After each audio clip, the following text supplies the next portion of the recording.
特約播出。人工智能正成為企業提升效率嘅強大助力，透過 AI 優化流程、降低成本、強化服務，令到傳統行業都能夠實現數碼轉型。今集我哋就走進餐飲設備行業，睇下 AI 點樣幫企業提質升級啦。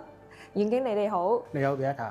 嗱，我知道咧貴公司咧就專注喺環保節能嘅廚房設備方面啦，同時亦都係澳門餐飲業嘅升級智能計劃供應商。可唔可以講下咧？你哋喺計劃當中提供咗邊啲嘅服務同埋方案啊 ？OK， 係啊，其實我哋公司嘅話，你可以見到個名叫節能。其實我哋公司創立到而家嘅話，我哋一直嘅目標咧就係話提供一個智能嘅解決方案俾澳門嘅中餐啊、西餐啊咁樣唔同嘅餐飲業經營者嘅。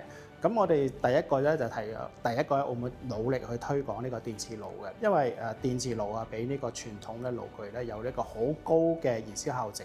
咁另外咧，我哋亦都支持呢個環保。咁特別係呢個油煙控制嘅。我哋亦都幫餐飲業嚟講優化佢哋嘅油煙過濾系統。除咗呢樣之外，我哋仲會做一個好完整嘅 planning。尤其是我哋今次參加咗呢個生產力嘅呢個名單入咗之後，我哋先發覺，咦，生產力都好着重呢個叫做售後嘅保養啦。咁我哋亦都提供一個好完善嘅售後，組成一個好完整嘅售後團隊去滿足呢個餐飲業日後嘅保養要求，呢個係我哋提供緊嘅服務。咁我知道咧，你哋仲參加咗中心嘅 AI 商業培訓課程啦。點解會選擇喺硬件嘅智能啦，同埋 AI 嘅軟實力同時升級，同埋咧參加完課程之後咧，為你哋公司帶嚟邊啲嘅實際幫助咧？如果冇生產力嗰啲咁嘅 AI 培訓班嘅話，其實對我哋嚟講嘅話，可能要用更多嘅時間去 search。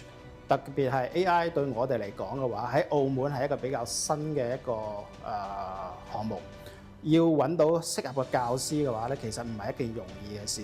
所以生產力喺呢方面提供呢啲支援咧，係對我哋中小企嚟講係一個莫大嘅幫助。So far 佢哋而家就做咗一個提示詞嘅服務啦。咁提示詞嘅服務，起碼我嘅員工係由零開始，就基本知道我可以咁樣去應用。佢哋由最基本嘅內容開始做，復電油。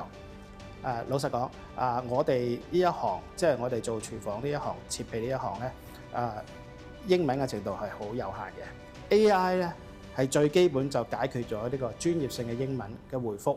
咁佢哋由最基本嘅開始，簡單嘅英文回覆啊、信件嘅英文回覆啊，咁已經可以比原來嘅改善咗好多啦。唔該晒袁經理嘅分享，希望 AI 咧可以串聯你日後公司所有嘅內部運作，令到你哋越做越強啊！